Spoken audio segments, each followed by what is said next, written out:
Assalamualaikum warahmatullahi wabarakatuh. Selamat pagi Bapak Ibu semua. Waalaikumsalam warahmatullahi pagi Bapak.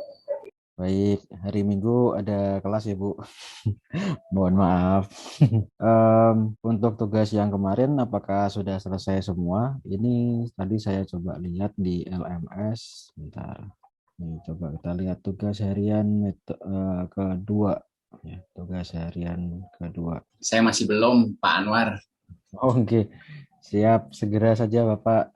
Iya, iya. Ini baru 20, ada 25 partisipan, ada 20 orang yang sudah submit, masih ada 5 yang belum. Kemudian mungkin untuk persiapan hari ini, sebenarnya hari ini akan ada hands-on untuk menggunakan Python. Nah, Bapak Ibu, apakah ada yang masih punya kendala tentang Python-nya? Jadi Jupyter-nya, Jupyter maupun Python-nya.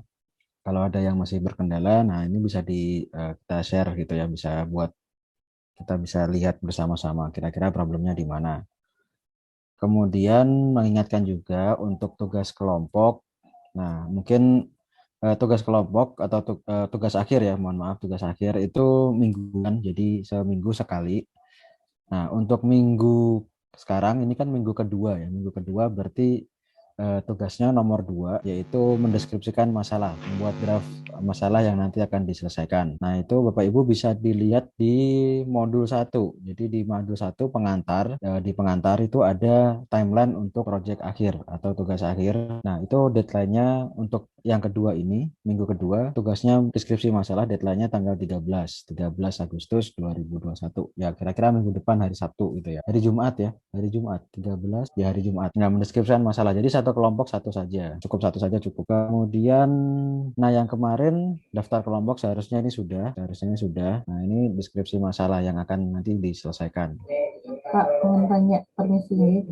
Ya, silahkan. Untuk yang tugas akhir ini kan per kelompok ya Pak. Berarti submitnya Ya, cukup satu kelompok ya mewakili gitu nih. iya, betul. Cukup satu kelompok saja cukup. Bapak mau izin nambahin dari tim Kominfonya bilang kalau semua peserta Oh, itu semua anggota. mesti upload biar nggak Oke. kosong di LMS-nya. Oh gitu. Oke. Oke. Baik. Oh Mohon berarti maaf ada ralat. berarti meskipun berkelompok tapi masing-masing inputan juga nih di LMS-nya. Iya Bu, Oke. jadi setiap orang harus upload. Oke, Nah, itu aja sih Pak. isinya sama ya, meskipun isinya sama nggak apa-apa, semua anggota kelompok ngupload aja. Oke, terima kasih Mas Terry untuk ralat. Ya, kadang-kala kalau saya biasa ngajar ya satu aja gitu ya, soalnya biar tuh download waktu meriksa itu nggak berat gitu ya, nggak banyak download gitu. Nah, karena ini diminta, oke, ngisi semua ya sudah nggak apa-apa. Oke, mungkin begitu dulu ya. Kita bisa mulai saja, Bapak Ibu. Nah, hari ini kita akan membahas tentang tools data science ya, yang nanti kita juga ada hands-on menggunakan Python. Oke, saya izin share screen dulu. Oke, sudah terlihat Bapak Ibu untuk slide-nya. Oke, hari ini kita akan membahas tools proyek data science dan ini nanti kita juga akan coba demokan menggunakan Python ya, Python programming di Jupyter Notebook. Kemudian nanti juga ada tugas untuk pertemuan keempat. Tugas hariannya adalah mengerjakan hands-on Python for data science yang diambil dari online course. Nah, kalau online course-nya nanti bisa diambil dari IBM atau Microsoft atau yang lain. Bapak Ibu boleh memilih salah satu di antaranya. Oke, ini deskripsinya. Jadi kita membahas tools-tools yang kita bisa gunakan untuk data science ya, dan juga teknik-teknik dan keterampilan. Nah, eh, yang dalam bentuk praktis gitu. Oke, kemudian ini ya yang kita akan bahas. Yang pertama bahasa pemrograman, kemudian environment, kemudian library, dan juga nanti yang mungkin kita akan juga demokan menggunakan code. Oke, yang pertama bahasa pemrograman kita di sini menggunakan Python ya. Mungkin ini Bapak Ibu beberapa sudah pernah menggunakan Python. Python ini merupakan bahasa high level ya, pemrograman tingkat tinggi. Kemudian sintaksnya juga sederhana. Mungkin kalau Bapak Ibu pernah membuat beberapa program dengan bahasa yang berbeda, itu akan terkesan lebih singkat kalau menggunakan Python dibandingkan menggunakan Java atau C Sharp atau C++ atau yang lain. Kemudian open source dan cross platform. Nah, ini diluncurkan tahun 1991 oleh Guido van Rossum. Kemudian memang Python ini dari tahun 2009 ya, itu memang Python dan C itu memang ditujukan untuk data science ya, data science dan juga yang sifatnya algoritma. Mungkin kalau Java atau C Sharp itu lebih ke arah enterprise, membangun software yang enterprise yang skalanya besar, punya user banyak dan seterusnya, punya tingkat kerumitan software yang besar. Nah, kalau Python sama C, nah beberapa library itu lebih menggunakan dua itu ya untuk meminimalkan algoritma. Nah, yang terkait dengan analit. Nah, kalau Bapak Ibu main OpenCV, mungkin Open Computer Vision itu dulu awal rilis ada dua, Python sama C gitu ya. Jadi tersedia dalam dua bahasa. Oke, kemudian untuk di profesional ini biasa digunakan oleh data analis, data engineer, data scientist, BI, business intelligence, dan ML engineer. Mungkin Bapak Ibu kalau sering bermain dengan algoritma machine learning pasti paling nyaman menggunakan Python ya, dibandingkan yang lain.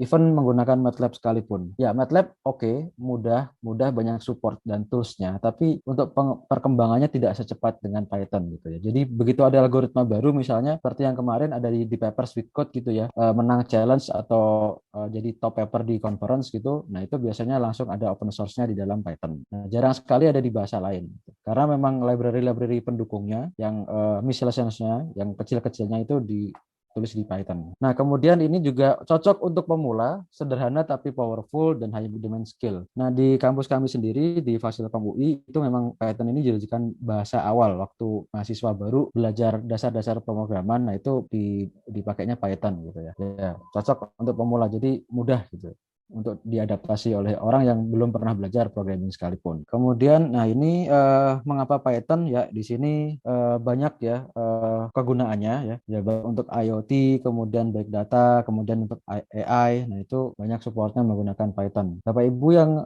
mungkin bermain dengan IoT itu kalau main Raspberry juga paling gampang pakai Python. Main big data misalnya pakai Hadoop atau Spark, nah itu juga tersedia Python. Ya mungkin yang lain juga ada meskipun yang lain juga ada seperti Java atau Scala. Bermain AI ya itu sudah jelas. Kebanyakan library sekarang termasuk machine learning di developnya pakai Python. Oke, jadi ini memang bahasa yang high demand skill ya untuk mendukung visi dari Kominfo untuk menciptakan talenta digital dan data profesional untuk Indonesia nanti. Oke, kemudian ini ranking bahasa programming berdasarkan job postings ya, berdasarkan job posting, persentase job posting, bahasa yang di requirement kan itu apa, yang dibutuhkan itu apa. Nah, itu Python itu menjadi yang tertinggi gitu ya, dengan persentase 0,77. Oke, setelah itu SQL ya, SQL memang ini biasa digunakan untuk database, keperluan database, relational database, maaf. R ini mungkin seperti Python, tapi tidak seluas Python. Jadi mungkin untuk analytics R juga support, tapi mungkin tidak se-generic Python. Python selain untuk analytics juga dia bisa untuk enterprise. Misalnya kalau Bapak Ibu pengen membuat web service bisa menggunakan Django gitu, framework Django yang support untuk bahasa pemrograman Python atau mungkin Flash gitu ya. Kemudian bagi Bapak Ibu misalnya yang suka bermain dengan GIS atau Geographical Information System ada juga library-nya, GeoPanda misalnya gitu. Dan seterusnya. Jadi memang ini untuk semua lini ada gitu ya, baik untuk enterprise, untuk analytics, algoritma. Tapi memang yang paling banyak porsinya, yang paling banyak muncul atau perkembangannya akhir-akhir ini memang untuk analytics, AI dan machine learning. Oke, Spark, AWS ini ya sebenarnya mungkin bukan bahasa ya, ini teknologi ya. Spark ini teknologi. AWS ini Amazon Web Service ya, teknologi cloud. Java mungkin ya sekarang agak jarang ya dipakai karena memang tidak sesimpel Python dan juga tidak secepat C misalnya ya. TableU ini untuk visualisasi. Hadoop ini framework untuk big data. TensorFlow algoritma machine learning khususnya deep learning yang dibuat menggunakan Python juga gitu ya. Ya, Scala juga bahasa untuk beberapa keperluan analitik. Nah, ini memang statistik menunjukkan bahwa Python memang yang paling dibutuhkan saat ini. Oke, ya, Python digunakan pada aplikasi-aplikasi enterprise yang kita sering temui sehari-hari seperti YouTube misalnya ya. Oke, jadi API di YouTube itu primary-nya ditulis di Python. Oke, Bapak Ibu yang belum tahu API itu adalah singkatan dari Application Programming Interface. Apa itu API? Yaitu sebuah cara komunikasi antar mesin atau antar program. Jadi kalau kita browsing itu kan kita sebagai manusia servernya ada program gitu ya. Berarti kan human to machine. Nah, tapi kalau API itu cara komunikasi antara mesin dengan mesin, antara satu mesin dengan mesin yang lain. Nah, kalau kita browsing, ngetikkan URL, kemudian kita klik, nah itu kan human to machine. Kita manusia akan dilayani oleh aplikasi di mesin. Nah, kalau API itu antar mesin. Dan meskipun kita juga sebagai manusia bisa juga mengaksesnya ya menggunakan URL gitu ya, menggunakan link dan seterusnya dengan parameter-parameter. Nah, itu bisa juga mengakses API. Kemudian Quora juga bagi Bapak Ibu yang belum tahu Quora ini seperti apa ya, forum ya, aplikasi untuk forum tanya jawab online gitu ya. Ya mungkin Bapak Ibu sering kayak mungkin kalau di Indonesia mirip mirip Kaskus gitu ya, tapi lebih kayak sosmed ya, lebih kayak sosmed tapi untuk tanya jawab gitu ya. Jadi ada yang nanya sebaiknya kalau kita main deep learning itu sebaiknya pakai GPU yang mana gitu. Nah, itu biasanya orang-orang tanya di sini. Ya untuk diskusi gitu. Tapi kalau yang technical ada lagi namanya Stack Overflow. Nah, itu yang lebih technical gitu ya.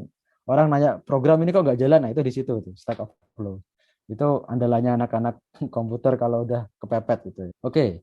Kemudian ya sebenarnya Python itu mungkin dari sisi aplikasi ya, selain analytics itu juga support. Jadi kita juga bisa membuat aplikasi web, web service, dan bisa juga untuk membuat aplikasi berskala enterprise. Dan kalau misalnya kurang cepat, nah itu biasanya back end-nya, engine-nya itu dibuat dengan C++ gitu. Jadi ini sebuah common practice ya, sebuah common practice yang umum. C++ memang bahasa yang paling cepat gitu ya, bahasa yang paling cepat di antara OOP yang lain. Even Java sekalipun, ya Java atau C# atau Python, di C++ itu yang paling cepat itu. Tapi memang kelemahannya untuk ngoding C++ itu lebih susah dan lebih harus teliti gitu ya. Harus teliti memori, harus lebih teliti penggunaan apa ya, penggunaan tipe data. Nah, itu lebih susah ngodingnya. Debugnya juga lebih susah. Tapi performanya paling bagus, paling cepat gitu. Nah, biasanya orang-orang mengcombine, misalnya enterprise-nya dibuat pakai Python atau misalnya pakai Java, terus nanti engine-nya, inti mesinnya itu dibuat pakai C++. Gitu. Nah, itu praktis yang umum digunakan. Misalnya kayak ini Quora ya, mungkin aplikasi dasarnya Python, tapi nanti engine-nya di-optimize pakai C++.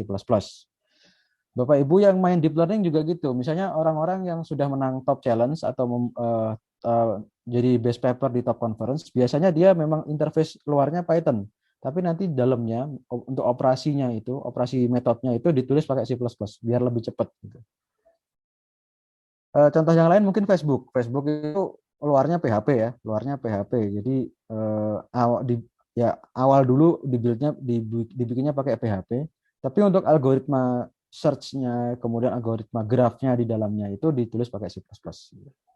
Jadi ini common yang praktis bahwa untuk high level programming kita pakai yang mudah, tapi nanti untuk optimize engine, nah itu pakai yang cepat.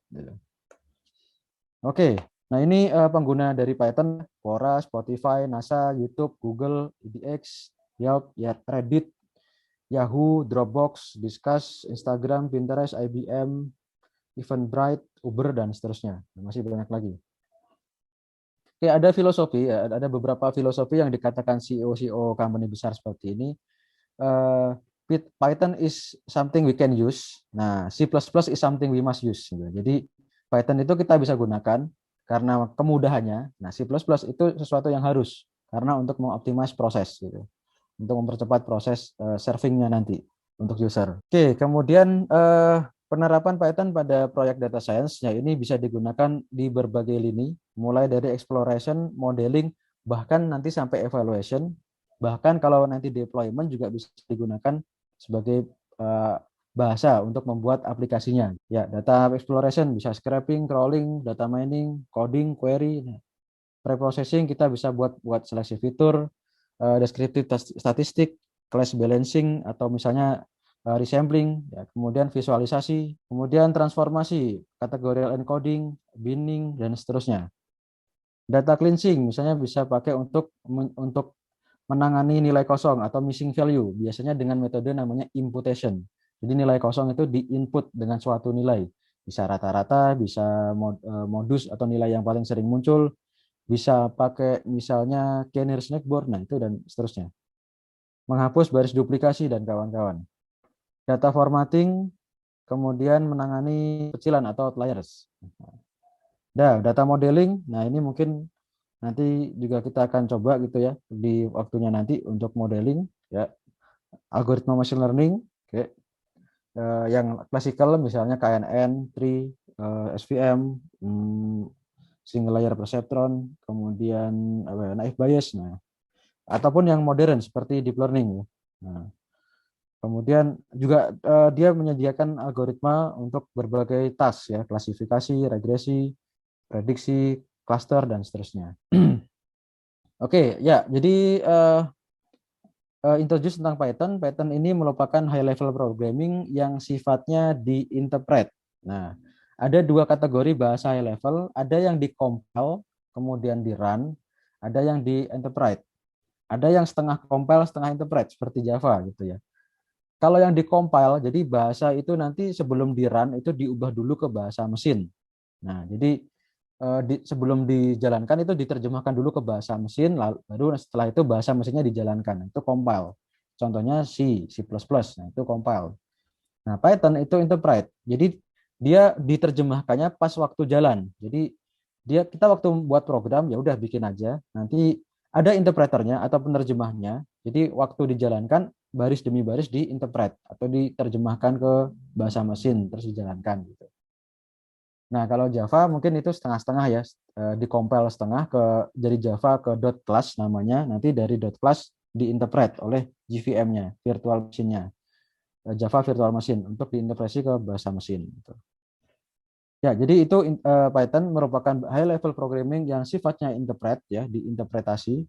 Jadi begitu kita buat program, ya udah, jadi nanti setelah kalau kita mau run nanti ada interpreter yang menerjemahkan baris setiap baris dieksekusi, gitu ya. Setiap baris diinterpret, eksekusi dan seterusnya. Oke, kemudian kita ketika menjalankan Python membutuhkan runtime atau interpreter tentunya, environment, kemudian kita bisa mengeksekusi kode dengan dua mode ya. Mode interaktif kita tuliskan script run. Nah, seperti halnya kalau kita di terminal atau di command prompt itu kan kita ngetik enter di run, ngetik enter di run. Atau kita bisa gunakan script. Tulis dulu dalam satu file ya format .py. Nah, itu nanti baru dijalankan sekaligus. Nah, meskipun dijalankan sekaligus nanti ya tetap jalannya baris demi baris, nggak bisa semuanya bareng. Oke. Oke, kemudian ini konsep IPython atau interpreter di Python, sifatnya dia REPL ya, REPL environment. Jadi singkatan dari ini, read, evaluation, print, loop. Nah, read itu proses baca code ya. Jadi interpreter membaca code, kemudian dieksekusi, evaluasi dieksekusi, kemudian print menampilkan hasil output. Nah, dan loop ini ulang lagi. Mulai dari R lagi, E terus P, ulang lagi R, E, P dan seterusnya. Oke, ini contoh kalau di Jupyter Notebook, Bapak Ibu mungkin sudah pernah mencoba kemarin ya, setidaknya sudah membuat Hello World gitu ya. Kalau lebih juga, alhamdulillah lebih baik berarti.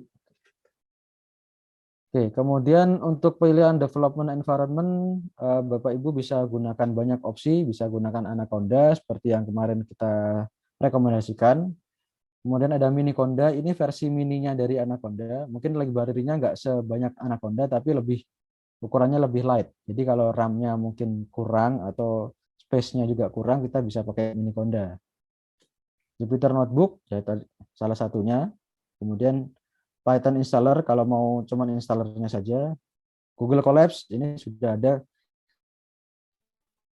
environment di layanan cloud-nya Google, tinggal kita pakai dari website gitu ya. Kemudian bisa juga Azure, ini dari Microsoft, notebook Azure. Oke, kemudian ini Anaconda, Bapak Ibu sudah install ya, jadi mungkin sudah tahu ya. Ada di dalamnya ada environment. Mungkin environment ini bagi yang belum tahu ya, nanti kita bisa coba. Jadi environment ini seperti ini ya, seperti enkapsulasi ya, seperti lingkungan tersendiri. Jadi satu komputer ini kita bisa buat beberapa environment agar tidak saling bentrok satu dengan yang lain. Nah, jadi nanti bisa seperti kayak punya coupling sendiri untuk menjalankan program, biar library di satu environment itu tidak bentrok dengan yang lain. Oke, di dalamnya juga ada banyak tools seperti Jupyter, Console, Spider, RStudio, Orange, dan seterusnya. Kemudian ada juga nanti library ya, ada library juga Bapak Ibu sudah sedikit banyak melihat kemarin. Oke, ini Jupyter, ini juga yang sangat menarik dan mudah untuk digunakan untuk pemula ya, karena interaktif dan berbasis web. Jadi kita tinggal codingnya itu di web gitu ya. Jadi nggak perlu install banyak-banyak hal gitu ya. Jadi tinggal di web terus kita run di situ, hasilnya kelihatan di situ, kita bisa simpan. Nanti kalau kita mulai lagi juga kelihatan yang sebelumnya. Oke, ini kurang lebih ya.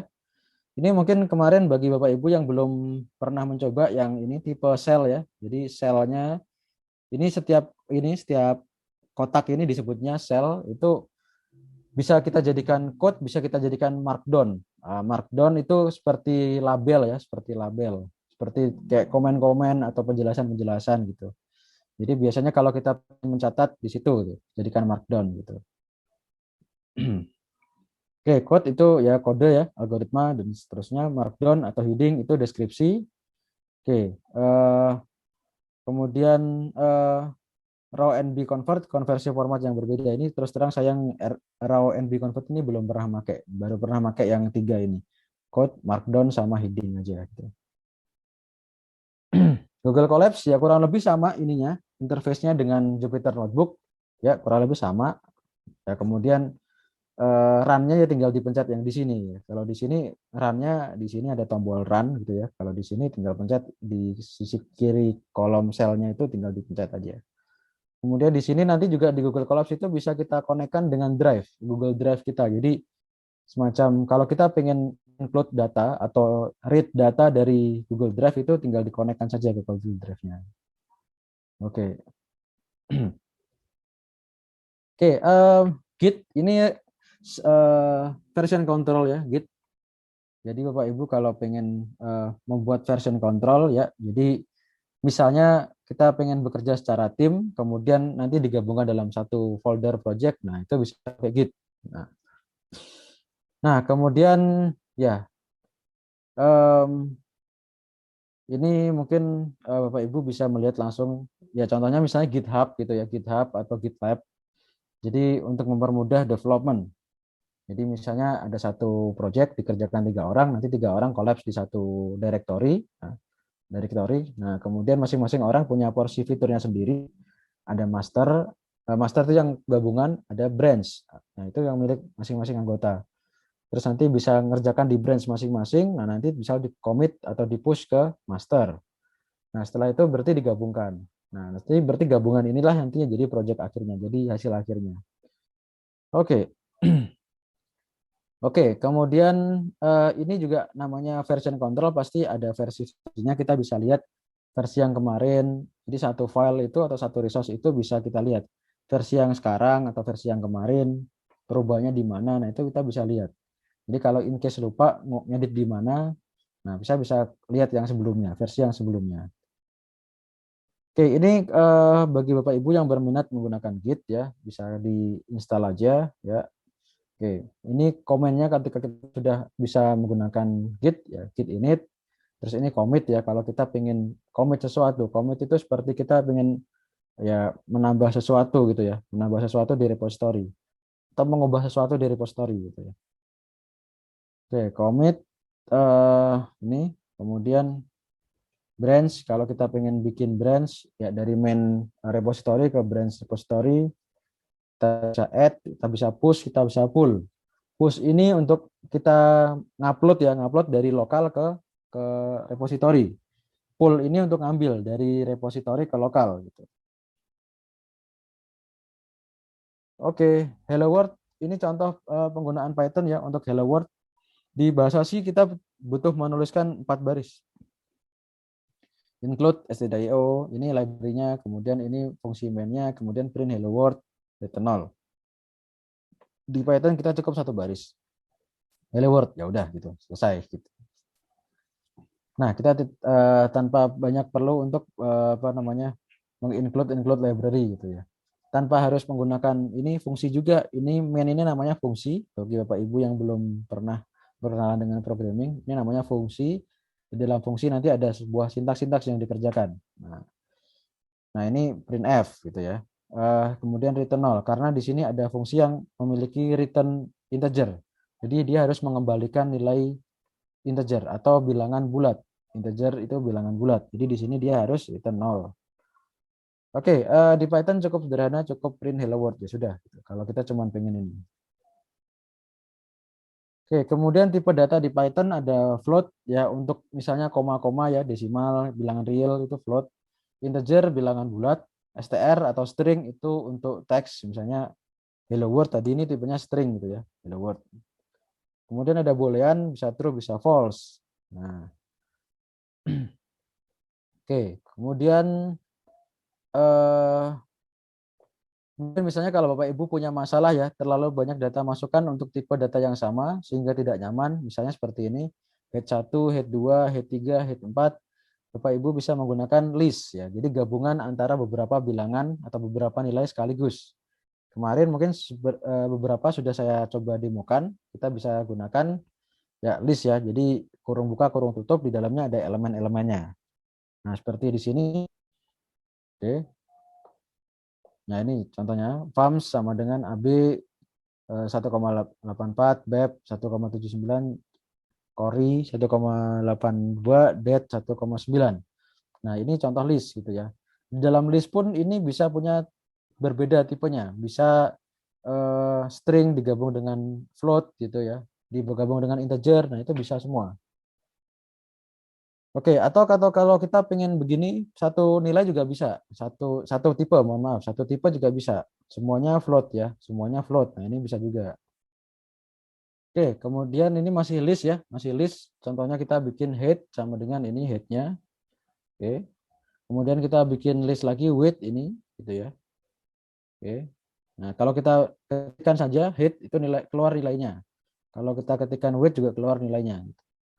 Ya, ada problem ya di list meskipun kita bisa menampung beberapa data dalam satu variabel. Nah, di sini ada beberapa data dalam satu variabel. Nah, itu masih ada problem ternyata dengan list. Kita tidak bisa mengoperasikan sembarang list gitu ya. Jadi misalnya begini, kita pengen melihat nilai weight dibagi head dikali 2. Oh sorry, power ya. Ini power, pangkat 2. Nah, jadi weight dibagi head power 2. Nah, jadi kita pengen head di sini, kalau dibagi head di pangkat 2. Maksudnya adalah misalnya setiap elemen di sini, elemen pertama dibagi dengan elemen pertama lalu dipangkat 2. Elemen kedua dibagi dengan elemen kedua dipangkatkan 2. Elemen ketiga dibagi dengan elemen ketiga bagi 2. Pangkat 2. Nah, ternyata itu nggak bisa. Ya, jadi list itu tidak bisa kemampuan seperti itu. Nah, yang bisa seperti itu, yang kita bisa operasikan seperti halnya vektor, kalau di matematika, penjumlahan, pengurangan, perkalian dengan konstanta, perkalian antara dua vektor, nah itu adalah tipe datanya array atau NumPy array. Ada yang menyebut NumPy array, ada yang nyebutnya array aja. Nah, kalau nyebutnya array ya itu mempersingkat aja. Sebenarnya itu NumPy array, gitu ya. Oke. Nah, kita bisa menggunakan NumPy array agar kita bisa melakukan operasi-operasi layaknya vektor gitu ya. Jadi kalau list ya cuman kumpulan aja, cuman elemen dari 0, 1, 2 dan seterusnya. Nah, tapi kalau NumPy kita bisa operasikan seperti vektor gitu ya. Contohnya di sini saya punya head tadi ya, saya punya head di sini. Oke. Kemudian saya buat array, NumPy array dari head tersebut. Nah, np head sama dengan np.array dari tadi list head gitu ya. Nah, nanti jadinya array. Sekarang kalau kita lihat tipenya np head tadi bukan list lagi tapi array gitu. Nah, oke, mungkin begitu sama juga weight juga begitu. Weight ya. Itu kita bikin array weight ya. Kemudian kita ulangi lagi. Di mi sama dengan weight dibagi head dipangkat 2. Nah, jadilah array. Nah, jadilah tadi ya, korespondensi. Elemen pertama dibagi elemen pertama pangkat 2. Elemen kedua dibagi elemen kedua bagi 2. Jadi bisa berkorespondensi seperti itu. Yang mana kalau kita gunakan list aja itu nggak bisa. Oke, nah mungkin kita bisa sambil ini ya, kita bisa sambil jalankan di Jupyter Notebook ya, buat percobaan bersama-sama. Oke, sebentar saya share screen lagi ya. Nah, mungkin biar sambil langsung dicoba saja ya. Oke, nah ini yang kemarin ya, ini yang percobaan kemarin yang Hello World ya. Nah, ini tadi contoh saja, misalnya langsung saja saya copy aja ya biar gampang gitu ya. Copy. Kemudian di sini saya bikin ini modul 4 tuh ya. Ini misalnya kalau pengen lihat ini ya, cell ini kita markdown, cell type, mana cell type. Nah ini markdown, nanti dia jadi komen. Jadi nggak bisa di run gitu ya. Modul 4. Nah, oke. Head sama dengan ini.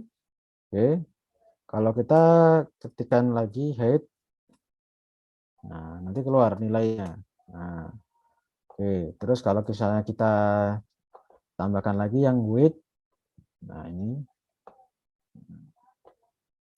Oke, weight. Monggo Bapak Ibu kalau mau mencoba langsung silahkan, karena ini lebih dipraktikkan lebih baik gitu ya. Kemudian weight. Nah, kalau saya punya sintaks misalnya weight itu ya, weight dibagi head, kemudian di power dengan 2 dikali 2 dipangkat 2 itu error ya, error. Jadi di sini error. Oke. Jadi error. Nah, di sini error. Nah, karena error, nah maka kita bisa gunakan tipe data lain yaitu NumPy array agar bisa menggunakan ini lebih baik. Biar ini bisa dilakukan. Jadi nanti berkorespondensi. Elemen pertama weight dibagi head, kemudian dipangkatkan 2. Elemen kedua dibagi elemen kedua, pangkatkan. Mohon maaf kalau di Python ini indeksnya ya, ini elemen ke 0, 1, 2, 3, 4. Jadi mulainya ke 0, indeks ke 0. Jadi elemen ke 0, 1, 2, 3, 4. Jadi kalau ada tipe data yang sifatnya collection seperti ini, kolektif seperti ini, itu mulainya indeksnya dari 0. Jadi kalau saya ketikkan height 0 gitu ya, height ke 0, nah itu yang, oke jadi ini aja. Nah jadi mulainya 0 ya, 1, nah oke, ya udah nggak apa-apa, biarkan ini aja, oke. Nah tadi tipsnya kita gunakan NumPy array ya, kita gunakan NumPy array, ini gunakan NumPy array, ya kita import saja, import NumPy snp. Maksudnya ini alias ya, kita mengimport library NumPy sebagai np, biar gampang aja, biar pendek aja gitu ya. Nah, terus kita buat array tadi ya, np head misalnya, head itu sama dengan np.array. Nah, dari list head. Nah, head tadi kan list ya. Maaf Pak Anwar, mau tanya Ya. Pak dari Monica. Ya, boleh silahkan Bu. Ya, tiap kali kita harus mengimport ya Pak. Misalnya kita mau pakai NumPy, terus kita waktu misalnya kemarin sudah mengimport, nah sekarang kita mau kerja lagi. Nah, tiap kali kita harus mulai lagi ya mengimport NumPy-nya. Kalau sudah di running, misalnya sudah di running gitu ya. Ini kan pekerjaan saya yang kemarin ya. Ini kalau yang kemarin itu tidak saya run ulang, itu harus diimport lagi. Tapi kalau misalnya sekarang nih, ini ya sekarang ya, saya ngimport. Nah nanti berikutnya saya nggak perlu ngimport lagi. Jadi kalau sudah di run, pernah diimport dan di run, nah itu nggak perlu diimport lagi. Misalnya ini begini, ini np ya. Nah terus saya ini ya. Nah terus saya bikin lagi. Nah ini saya nggak perlu import. Nah ini saya cukup langsung np weight gitu ya. Weight sama dengan np dot array.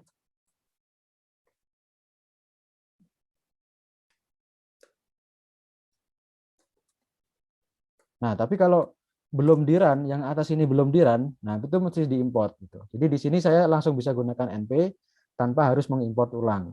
Nah karena tadi sebelumnya sudah diimport. Tapi kalau yang kemarin misalnya ya kemarin ini kan saya kerjakan di sini. Nah di sini saya sudah import, tapi tadi kan tidak saya run ulang. Nah itu saya harus import lagi. Atau saya mau ya run ini dulu gitu, run yang di sini dulu, biar np-nya ini terkenali oleh environment gitu. Nah, loh, np salah ketik. Oke. Oke, kalau pengen cepat tidak usah pencetaran, bisa dengan Ctrl Enter, Bapak Ibu. Jadi ini setelah mengetik Ctrl Enter itu artinya run. Gitu. Ini kalau pengen ngeklik run ini juga boleh. Nah tadi ya, jadi saya sudah punya tipe data baru, NP head sama weight, yang tipenya itu NumPy array, bukan list lagi.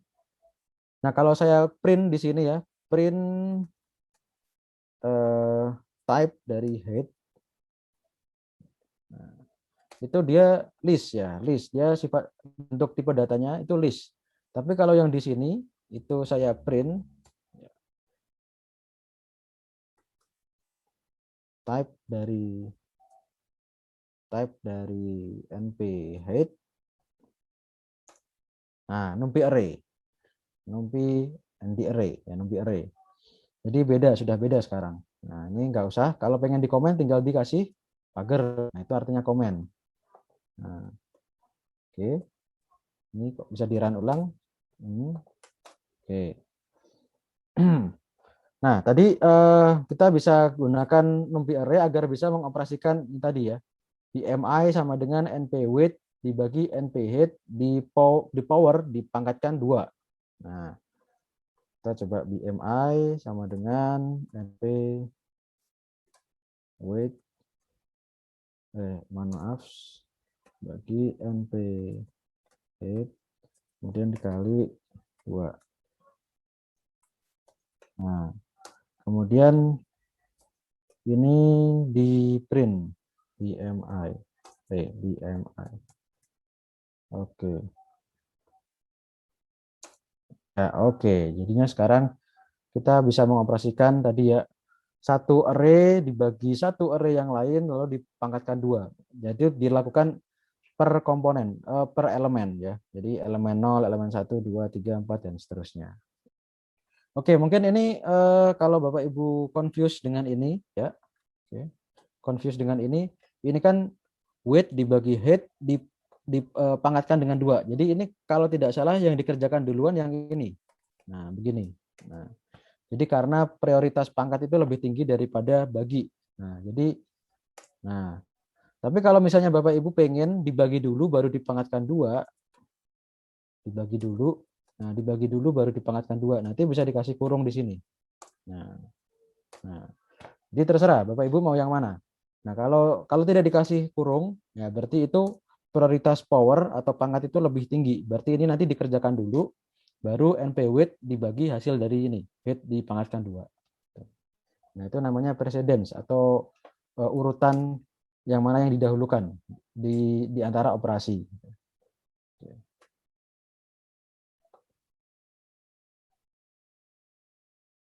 Oke, nah ini caranya NumPy ya, menggunakan NumPy array ya, import NumPy SNP, kemudian kita bisa gunakan dengan ya NP kemudian di tab ya. Nah, ini keluar fungsi-fungsinya. Di tab itu keluar fungsi-fungsinya. Kita bisa pakai apa saja di sini. Fungsi-fungsi yang kita bisa pakai. Nah, oke. Nah, oke, berikutnya. Di sini kita juga bisa menggunakan NumPy array untuk membuat array 2 dimensi. Nah, ini kan array 1 dimensi ya, 1 dimensi. 1 baris saja gitu ya. Nah, nanti kalau 2 dimensi bisa baris kolom, ada baris, ada kolom. Misalnya di sini. Nah, ini di sini.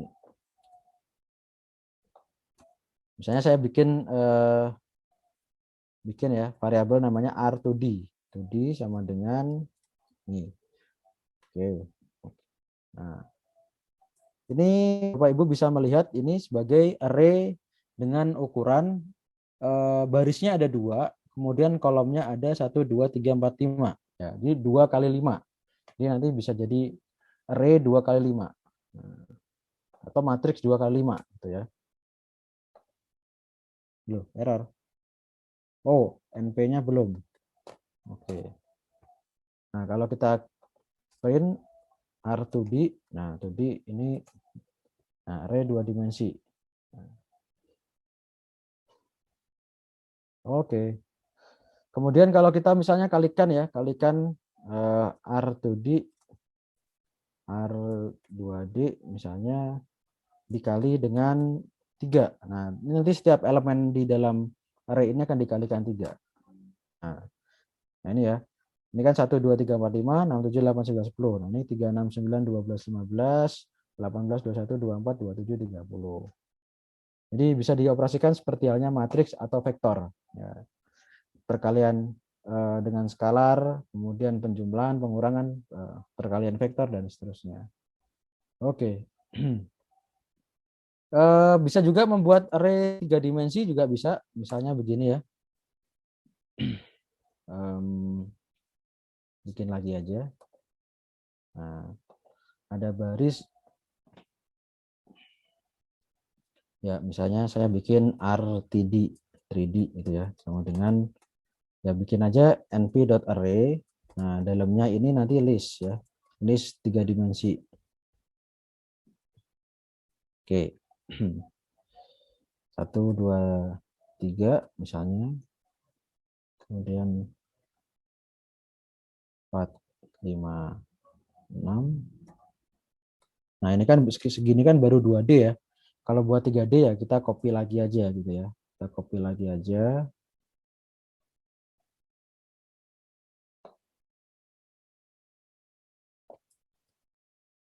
Kemudian kita buat array yang di luarnya. Oke.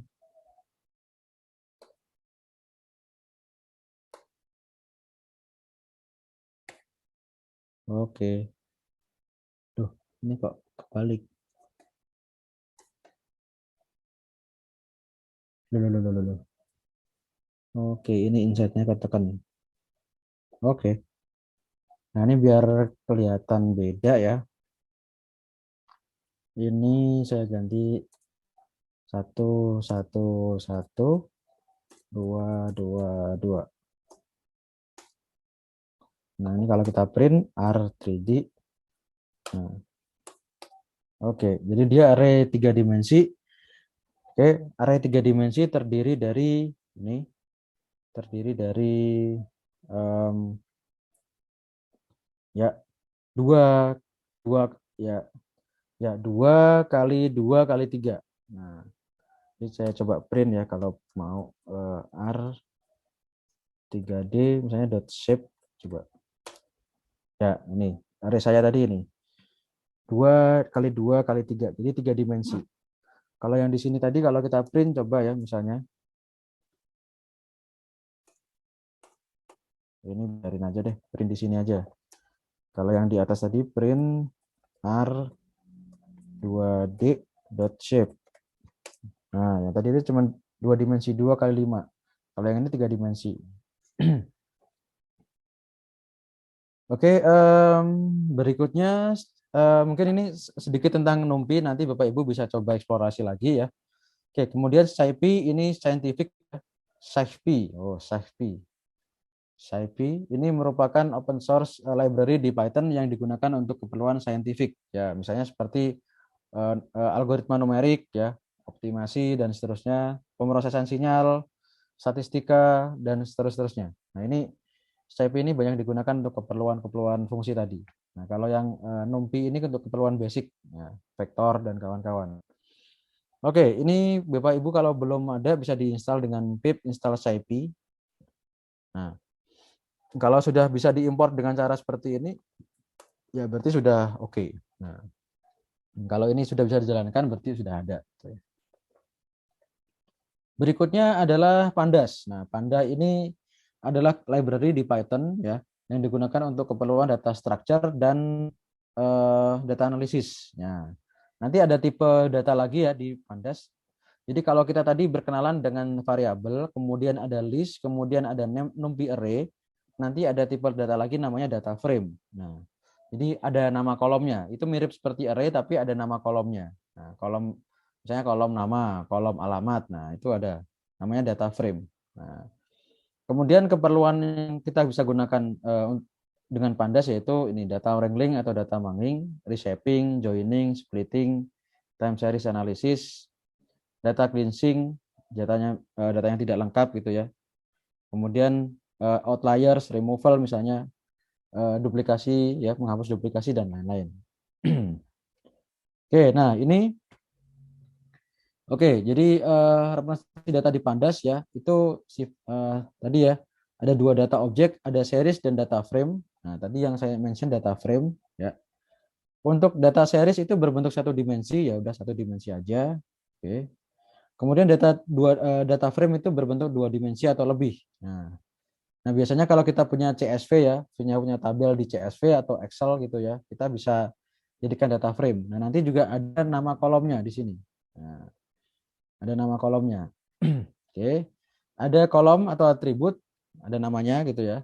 Kemudian ada baris ya, per baris, per record. Nah, contohnya ada di data tadi, data tab. Ini Bapak Ibu bisa akses dari sini.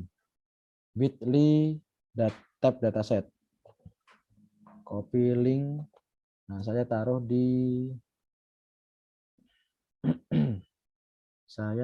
di chat ya, kolom chat. Bapak Ibu bisa akses dataset yang digunakan di sini. Nah, mungkin kalau di sini tadi sudah ada ya tab dataset. Nah, saya copy dulu ke home. Oke. Kemudian kita coba bisa baca ya, kita bisa baca. Nah, ini contoh cara bacanya. Misalnya kita import dulu pandanya ya. Import pandas SPD. Oke. Kemudian kita read, kita baca ya. Nah, ini cara bacanya read CSV ya. Misalnya di sini tab sama dengan pd.read CSV, kemudian nama filenya. Nama filenya adalah tab.csv. Oke, kemudian di sini kita nanti bisa lihat isi dari tab gitu ya. Nah, ini isi dari data tab tadi ya. Ada kolom yang tidak ada namanya karena memang nggak ada namanya di sini. Kemudian ada kolom namanya negara, populasi, area ibu kota dan lain-lain. Nah, oke. Kemudian kalau kita pengen melihat ya dari sini, terus kita pengen lihat salah satu kolom saja bisa. Misalnya kita pengen lihat tab di kolom negara ya, kita ketik aja tab dalam kurung ya negara. Nah, ini Malaysia, ini indeksnya ya 0, 1, 2, 3, 4. Kemudian misalnya kalau kita pengen lihat negara atau misalnya ibu kota. Oke. Atau kita bisa ya ini ibu kota. Nah, Jakarta, KL. Oke. Oke, atau kita bisa juga gunakan cara yang di sini, tab.ibu kota misalnya. Nah, caranya sama. Oke. Ya, serah mau pakai yang tadi kurung seperti ini dengan string.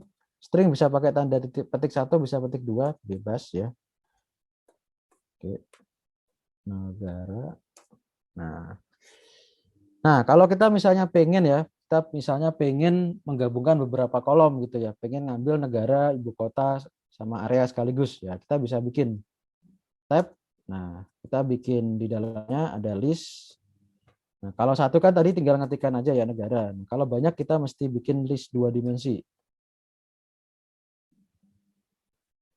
Dulu.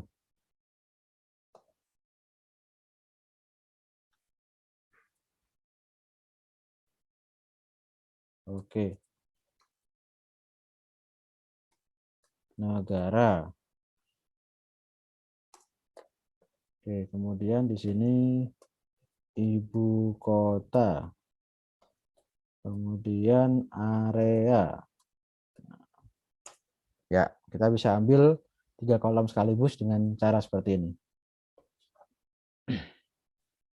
Atau kita pengen lihat area dan populasi aja, ya udah. Oh, ini biarin aja ya. Kita bikin lagi ya. Bikin lagi. Oh, ini.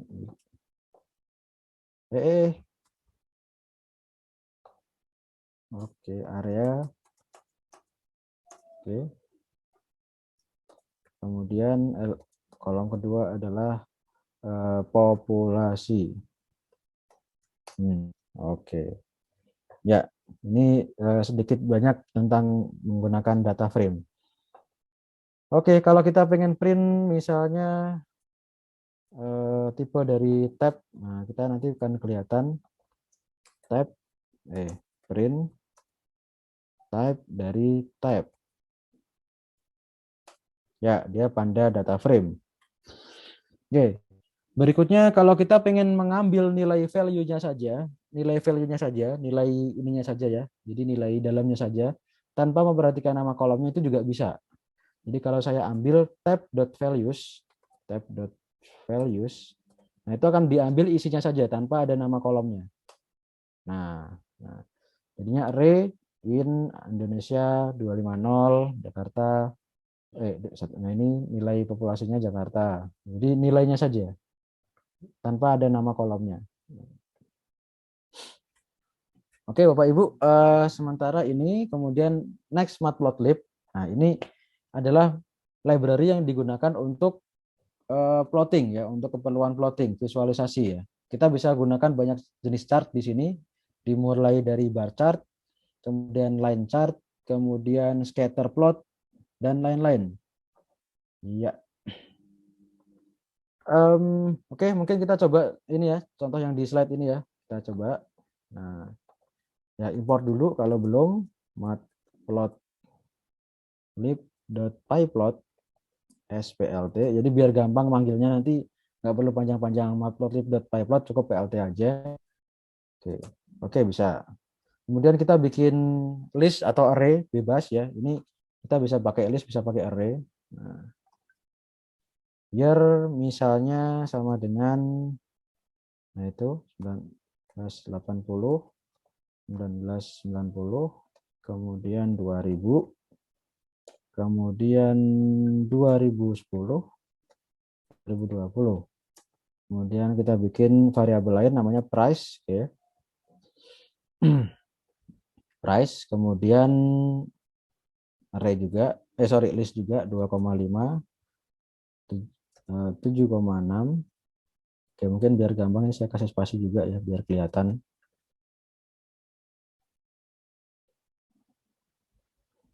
Oke, kemudian 15,8. Oke. Kemudian 22,9. Kemudian kita ini kita anggap sebagai X-nya, kemudian kita jadikan Y-nya. Nah, oke, plt.plot. Oke. Ini year, ini X, ini Y ya. Year-nya adalah jadi X, price-nya jadi Y. Ya. Year kemudian price. Jadi kalau kita panggil plot ini default-nya adalah line plot. Jadi garis gitu ya. Garis gitu. Oke, kemudian kita plt.show. Nah. Oke, salah di mana? Oh. Kurang. Jadi saya kurang nulis. 7,6 9,7. Oh, belum. Ukurannya beda, jadi nggak mau. Jadi X sama Y-nya ukurannya beda. Oke, ini jadi garisnya.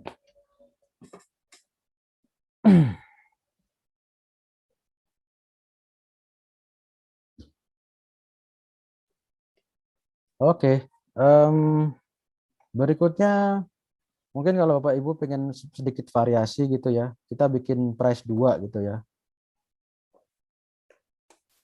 Price 2. Price 2. Ini misalnya 2,4, ini 7,9, 9,3, ini 15,9, 23,9. Nah, kita bisa plot dua garis ya. Ini year terhadap price, ini kita bisa plot lagi year terhadap price 2.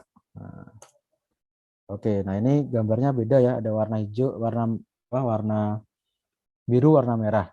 Mungkin kalau pengen kita coba buat yang lebih ekstrim gitu ya, 3, 8, 8, 16. Oke, nah ini mungkin gini ya. Kemudian kita juga bisa misalnya milih warna ya. Misalnya color sama dengan red. Misalnya ya oke lah, red. Blue dulu deh, blue. Oke. di sini, kemudian kita kasih juga colornya sama dengan red. Oke. Atau misalnya kita singkat pakai R sama B juga bisa, B. Terus kemudian kita kasih kayak semacam poin gitu ya. Dengan tanda plus, yang ini kita kasih R dengan tanda bulat gitu ya. Nah. Oh, nggak bisa. R plus. Oh, nggak mau. Ya udah, nggak apa-apa. Sementara saya lupa sintaksnya.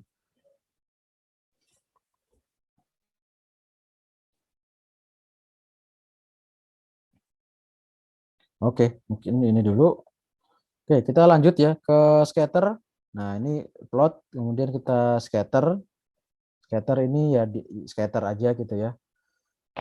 Oke, kita bisa bikin ya mirip seperti di sini. Kita ganti aja tadi plot ya, sekarang scatter. Nah, scatter dot dengan x-nya adalah year, y-nya adalah price. Nah, kita coba scatter 2 terus plt.show. Oke. Nah, ini scatter yang biru ini yang year versus price, yang orange ini year versus price 2. Gitu.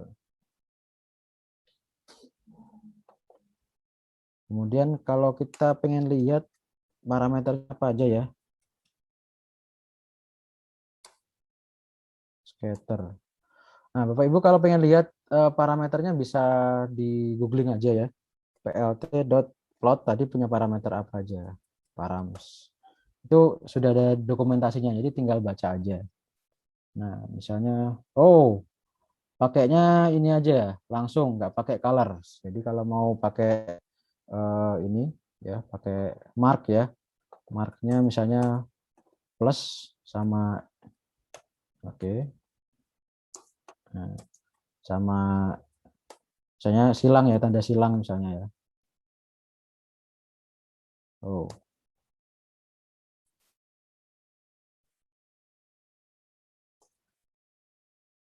X, oh nggak mau.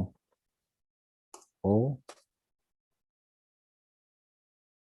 oh ini belum ada tanda tanya.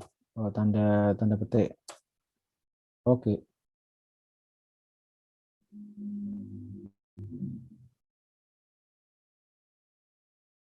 Hmm,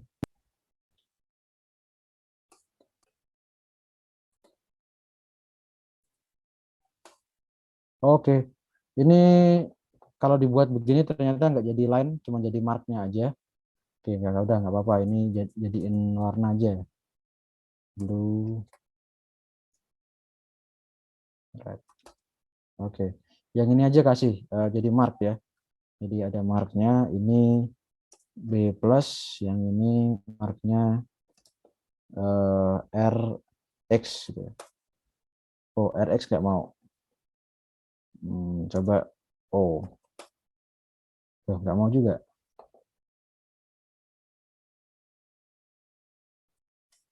Oke.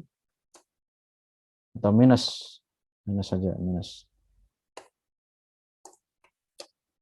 Oh, nggak mau.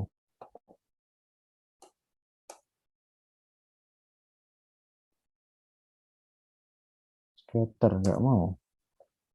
Ya sudah, nggak mau, nggak apa-apa deh. Yang ini kayaknya, ya ini kita lihat lagi aja ininya, parameternya. PLT, PLT.scatter. Parameternya ada apa saja?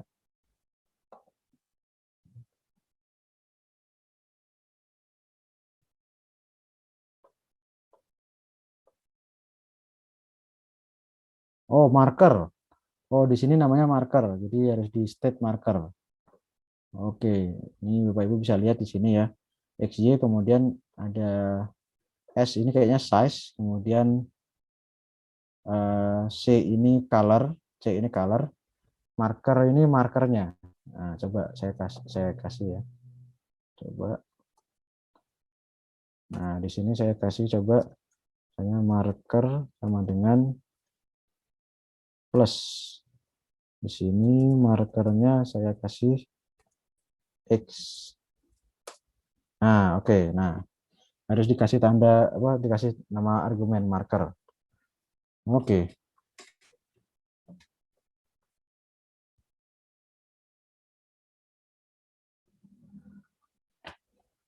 Oke, next ini scatter ya, Bapak Ibu. Berikutnya adalah bar ya, bar plot. Ya, ini kita bisa plot dengan simpelnya begini. Nanti kalau mau ditambah lagi atribut-atributnya bisa juga ya. plt.bar ya. Oke, kurang lebih begini.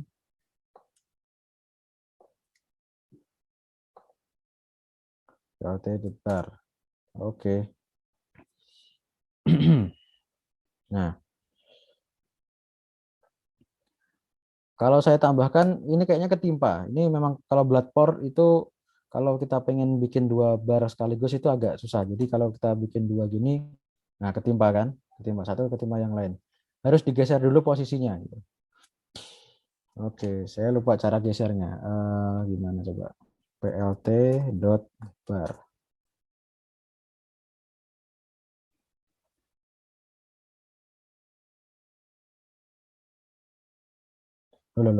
Binomo.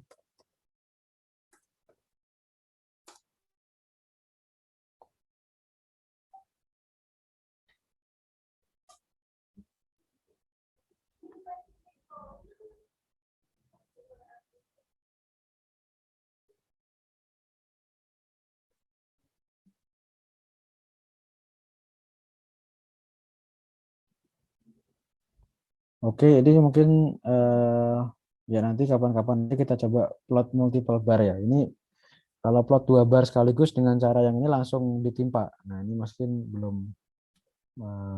kita belum tunjukkan untuk yang bisa plot dua bar sekaligus yang tidak ketimpa. Oke, mungkin next dulu ya. Next berikutnya ada Seaborn. Ini juga tools ya di Python. Nah, ini untuk keperluan grafik statistika ya. Grafik statistika yang menarik dan informatif. Nah, oke, mungkin Bapak Ibu bisa gunakan dengan cara seperti ini. Ya. Pip install Seaborn. Oke, misalnya begini coba ya. Kalau mau pakai langsung saja import Seaborn as SNS gitu ya. Nah, kemudian import Seaborn as SNS. Kemudian kita mungkin bisa coba correlation ya. Seaborn correlation heatmap. Nah, ini contoh heatmap untuk correlation. Ini contoh line chart, ini contoh scatter plot dari Seaborn. Memang memang lebih mudah cara makainya dan gambarnya lebih bagus, cuma lebih nggak custom, jadi lebih template ya, lebih template. Jadi kita kalau mau mengcustom lebih sulit.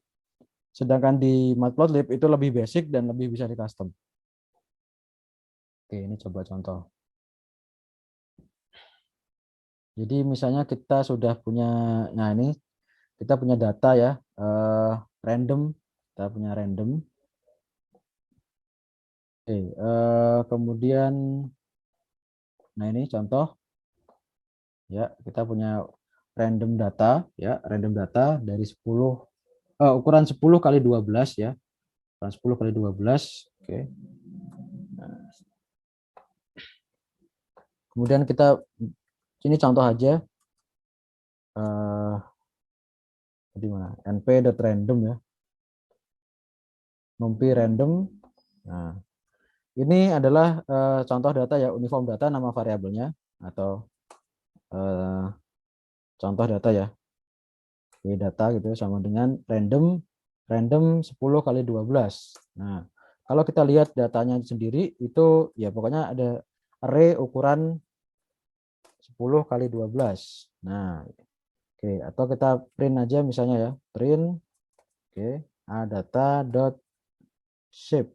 Nah, itu 10 kali 12, ada 10 kali 12 data. Jadi ada array 10 dua dimensi 10 kali 12. Nah, jadi bayangkan kita punya data, barisnya itu ada 10, kolomnya ada 12. Nah, terus kita bisa gunakan heatmap dari Seaborn untuk mengecek korelasi antar atribut.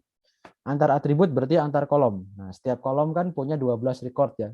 Kolom ke 0 punya kolom ke 0 punya 10. Setiap kolom punya 10 baris ya. Punya 10 baris, 10 baris. Nah, nanti kita akan cocokkan apa namanya korelasi antar kolom atau antar atribut gitu. Oke, contoh cara memakainya begini. Oke, oke.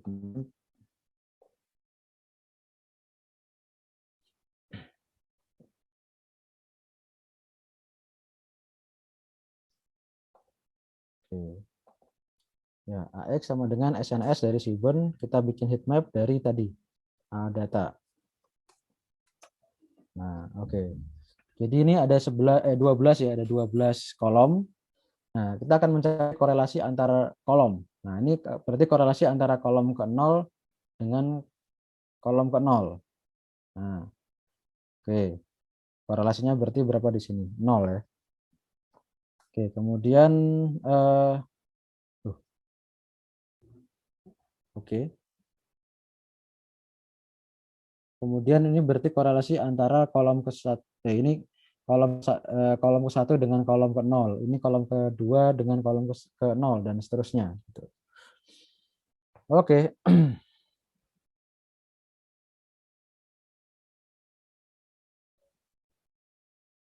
Oke, coba ini bedanya apa ini? Oke, bisa dikasih min max juga, bisa dikasih min max juga. Nah, dan seterusnya. Oke. Ini untuk Seaborn, jadi Bapak Ibu bisa mencoba sendiri nanti. Ini salah satu contohnya menggunakan heat map, kita menghitung korelasi antara, oh ini heat map aja ya, bukan korelasi. Kalau korelasi kayaknya ada sendiri.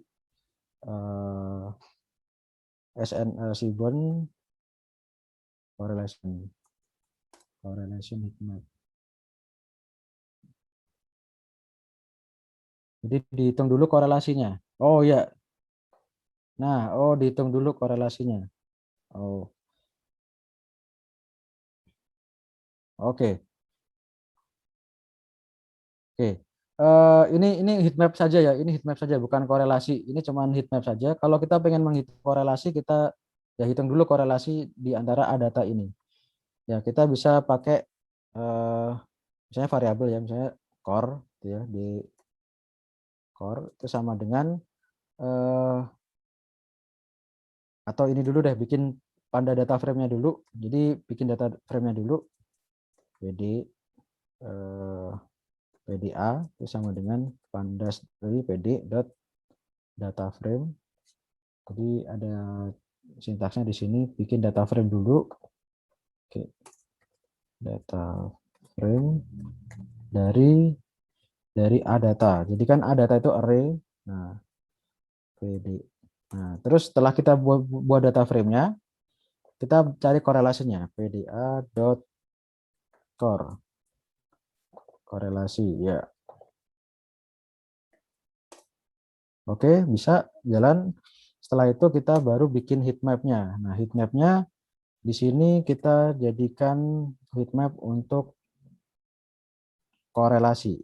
Nah, jadi yang kita buat heat map-nya korelasinya. Yang tadi cuma datanya saja. Kalau ini korelasinya saja. Oh, salah ketik. Oke.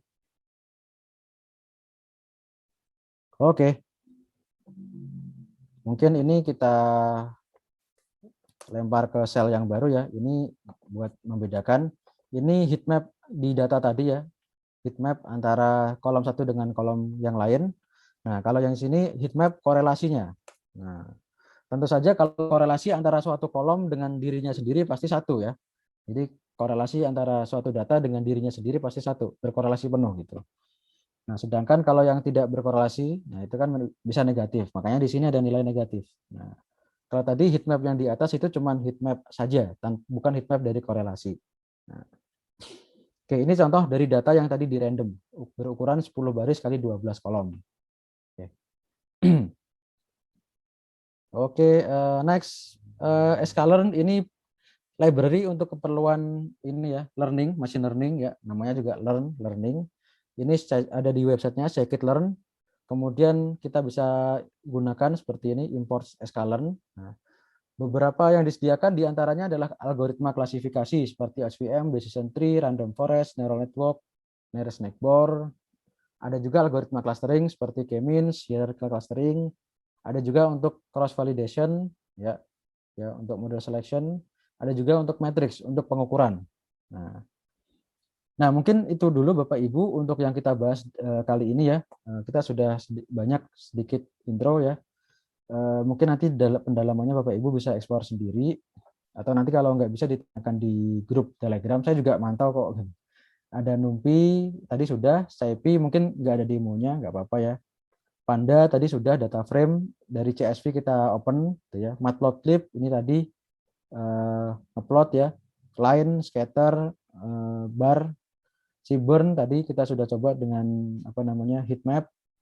Kemudian mungkin untuk scalar nanti ya ketika kita sudah sampai di modeling. Nah, untuk tugas pertemuan ini, tugas pertemuan keempat, Bapak Ibu diminta untuk mengerjakan lab di salah satu online course berikut. Nah, Bapak Ibu bisa pilih yang mana silakan.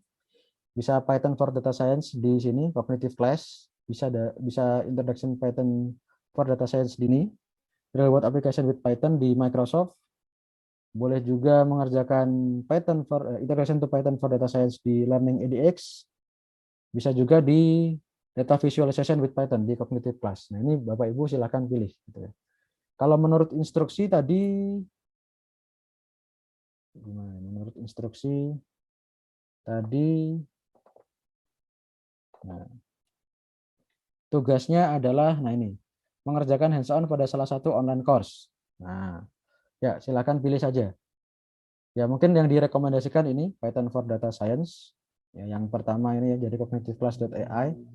Ini ada websitenya, jadi Bapak Ibu silakan nanti enroll ya kelasnya. Terus di sini ada beberapa ini ya. Ada beberapa lab. Nah, Bapak Ibu mengerjakan sesi lab yang ada di kelas ini. Nah, misalnya di sini ya, modul 1. Modul 1 ada lab tentang your first Python code, kemudian ada tentang string. Nah, kemudian modul 2 ada tentang mencoba menggunakan list dan tuple dan menggunakan set ya, atau himpunan. Ada juga lab untuk membuat dictionary. Nah, modul 3 ada condition and branching, ada function, ada loops. Wah, lumayan banyak ini. Objek dan kelas. Waduh. Oke. Kemudian berikutnya ada lab tentang, nah ini loading. Oh, ini ada reading files ya, writing files, loading and viewing data. Nah, ya, nomor 5 working with 1D NumPy array. Oke. 2D NumPy array. Ya, udah mungkin itu aja. Jadi kalau yang pertama tadi, kalau Bapak Ibu milih yang pertama tadi, cognitiveclass.ai itu ini modul-modulnya. Ada 5 modul, masing-masing ada 2-3 lab. Nah, itu dikerjakan di dalam notebook Bapak Ibu masing-masing. Meskipun di sini juga disediakan ini ya, disediakan tempat untuk coding. Nah, di sini misalnya string ya. Nah, itu juga disediakan untuk coding. Nah, ini nanti di sini kayak semacam muncul Jupyternya gitu. Tapi ya nggak usah Bapak Ibu. Mungkin ini untuk view saja di sini. Nah, nanti setelah itu di coding di notebook masing-masing. Ya biar punya arsip di laptop masing-masing gitu. Mau tanya Pak Anwar, untuk bukti Ya, tugasnya silakan. apa Pak? Print screen atau seperti apa Pak? Oh, mungkin bisa dari ininya saja, notebooknya saja, IPNB-nya saja. Atau kalau mau diekspor ke PDF bisa nggak ya ini? Ya sudah, mungkin notebooknya saja. Nanti dalam bentuk IPNB, dalam bentuk notebooknya saja gitu. Mungkin kalau kayak punya saya ini contoh di sini, ya ini IPNB kayak gini-gini ya. Getting started. Nah ini IPNB. Jadi dalam bentuk Jupyter notebooknya gitu. Hasil pengerjaannya. Baik Bapak Ibu, sampai sini dulu ada yang ditanyakan, mungkin terkait contoh-contoh program atau apapun, boleh silahkan. Mohon izin Pak, mau bertanya. Boleh silahkan.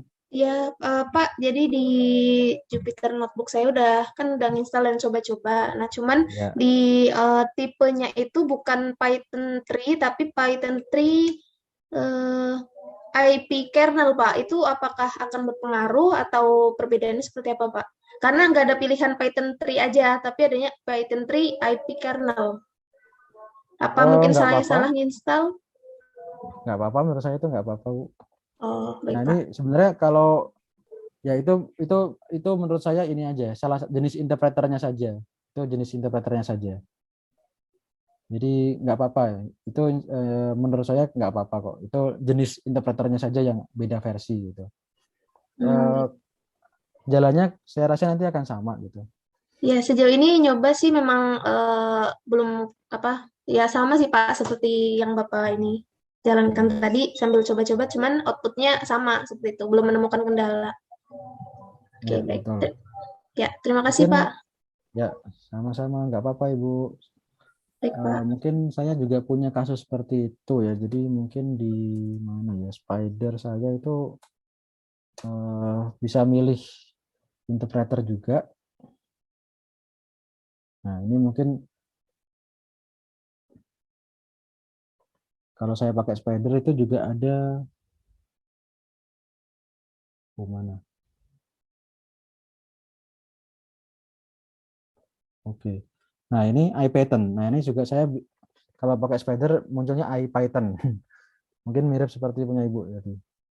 Ini kalau kita pakai yang lain di terminal atau di notebook itu munculnya ini aja, apa namanya Python 3 aja.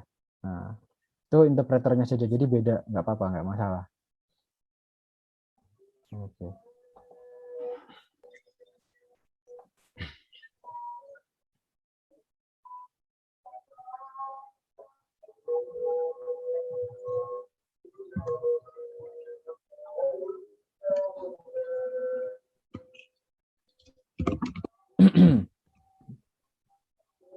Nah, mungkin sambil melihat-lihat ya di cognitiveclass.ai yang tadi. Nah, ini contoh misalnya start lab. Nah, udah. Nah, ini kalau kita tadi ya ngeklik labnya tadi. Nah, di sini disediakan tempat coding aja, tapi nggak apa-apa nanti di coding di tempat masing-masing. Ini buat view aja gitu, buat melihat aja tutorialnya.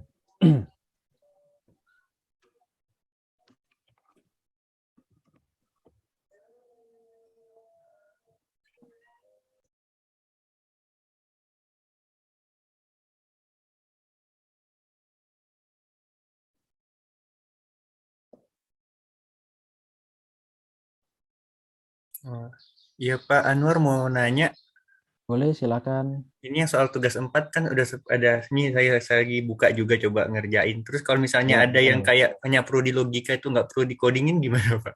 Lampirannya Gimana? kayak cuma ada logikanya aja. Nggak perlu dikodingin maksudnya bagaimana? Kayak misalnya ada perintah berapa hasil kayak 2 tambah 2 kali 3 gitu-gitu. Apa perlu dicoba lagi di Jupiternya gitu ya Pak? Ya nggak usah sih. Ya ini kan tujuannya kan untuk melatih ini sih. Kalau mau ya ditulis saja dalam bentuk komen. Misalnya gini nih. Kalau mau ditulis dalam bentuk komen ya boleh. Misalnya Oh iya Pak. Iya.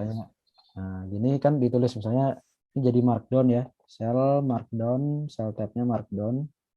Nah, misalnya hasil bla bla bla dengan bla bla bla sama dengan bla bla bla. Nah, itu boleh. Biasanya ini untuk mengingat ini sih. Mengingat tadi yang tadi udah ngapain nah gitu, biar dicatat di sini gitu. Nah, ternyata hasilnya begitu. Misalnya kayak tadi saya ya. Oke, plot SNS pertama itu hanya plot heatmap dari random array. Plot SNS kedua plot heatmap dari correlation. Nah, mungkin beberapa orang kalau yang pakai Jupyter, nah ini bisa dikasih catatan sendiri gitu. Kadang ya dikasih kayak highlight gitu ya, kasih tanda pagar terus penting, gitu ya. Penting. Nah, catatan. Nah, oke. Nah, Jadi mungkin milih satu, sorry Pak, salah satu modul ya, aja Pak ya? ya pilih salah satu aja. Itu sebenarnya kurang lebih ya arahnya sama untuk mengenalkan Python untuk data science. Nah, tapi kalau yang ini mungkin khusus visualisasi, nggak apa-apa. Nanti berarti lebih kenal lebih dalam tentang visualisasi. Tapi kalau yang mau lebih luas, basic gitu ya, mungkin yang ini gitu. Oh, oke Pak, Nah, siap.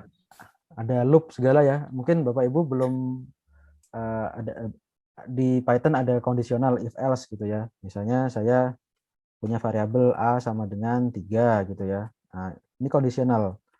Ada if misalnya A itu lebih dari 5 gitu ya. Itu jadi akan print. Nah, misalnya gini. Ini kondisional.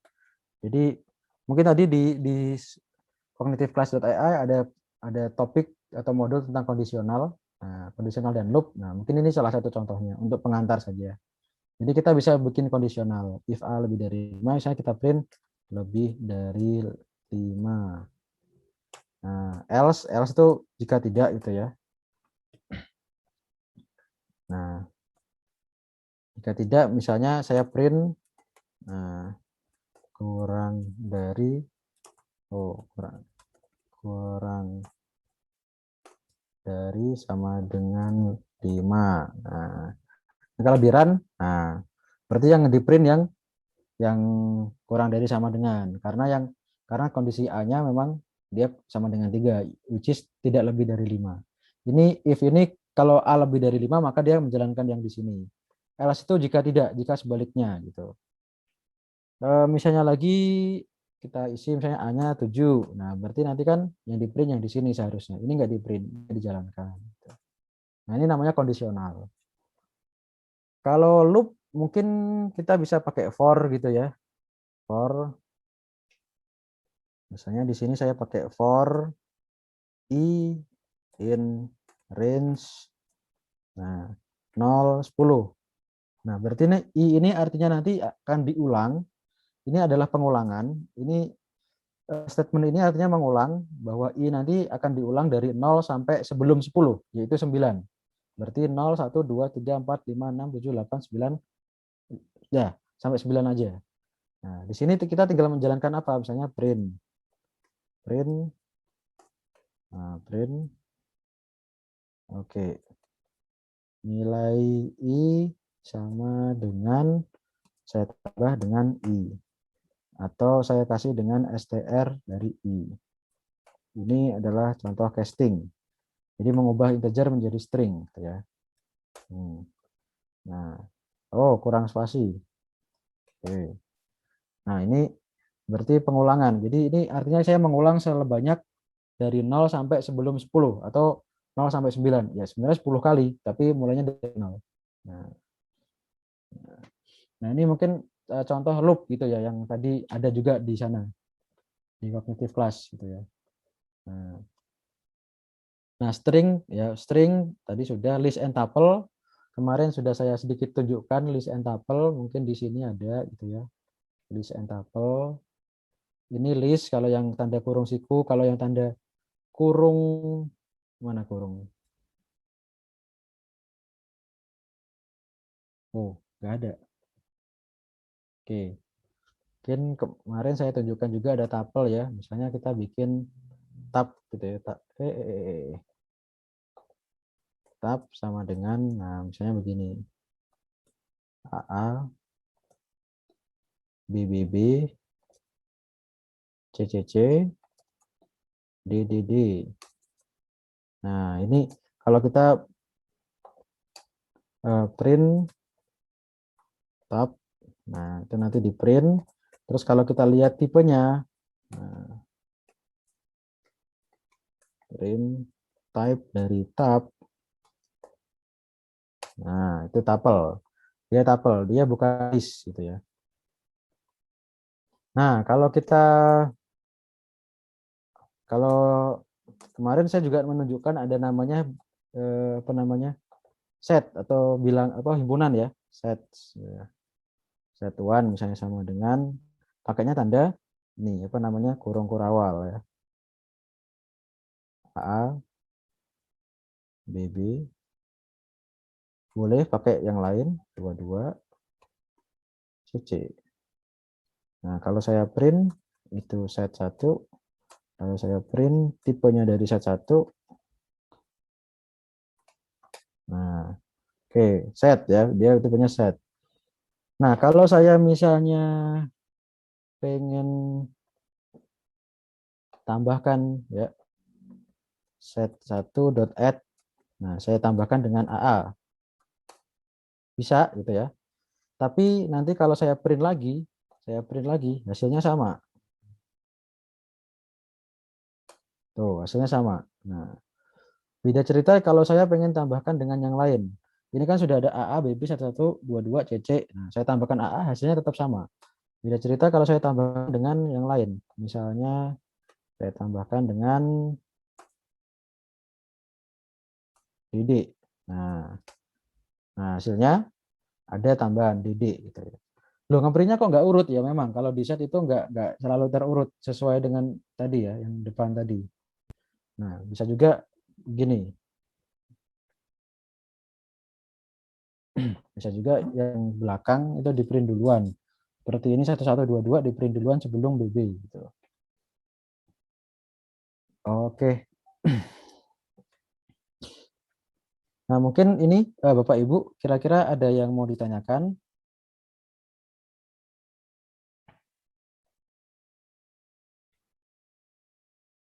Izin mau tanya Pak Anwar, Baik, silakan.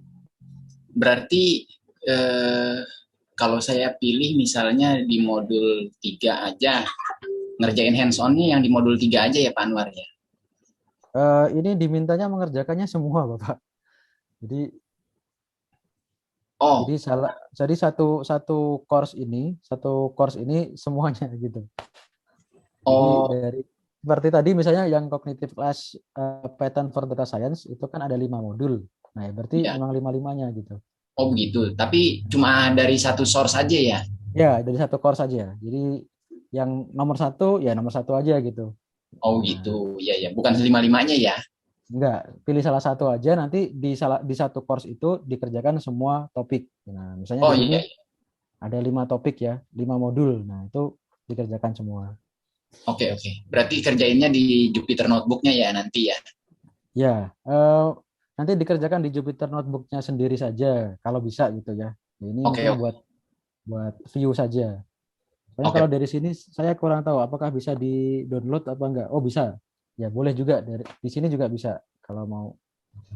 oke Pak. Siap. Oke. Makasih Pak.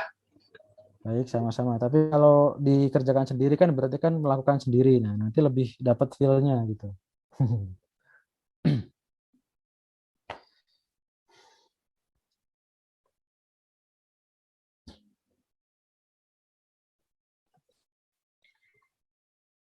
Mohon izin Pak, mau bertanya lagi. Baik, silakan. Kalau ya yang tadi yang memilih salah satu tools itu kan untuk tugas individu ya Pak. Ya, Kalau betul. tugas kelompoknya, apakah minggu ini ada tugas tertentu Pak? Minggu ini masih sama seperti kemarin tugasnya. Kalau tugas kelompok kan 1 minggu itu 1 tugas, Bu. Jadi minggu kedua itu tugasnya adalah mendeskripsikan masalah yang nanti akan diselesaikan atau dijadikan proyeknya itu. Nah, jadi tugas kelompok atau tugas apa namanya tugas akhir yang sifatnya kelompok tadi itu tugasnya per minggu. Jadi bukan per pertemuan tapi per minggu. Untuk minggu kedua hari ini dan kemarin itu tugasnya mendeskripsikan masalah. Nah, ya ini mungkin masih draft saja. Dikumpulkannya tanggal 13. Ini bisa dilihat di modul 1 pengantar pelatihan data science. Nah, ini kan modul 1 ya. Ini modul 1 pengantar ya. Ini isinya kan intro. Nah, ini ada di halaman berapa tadi? Oh, ada di halaman nah ini 10 sampai 11. Nah, 10 sampai 11.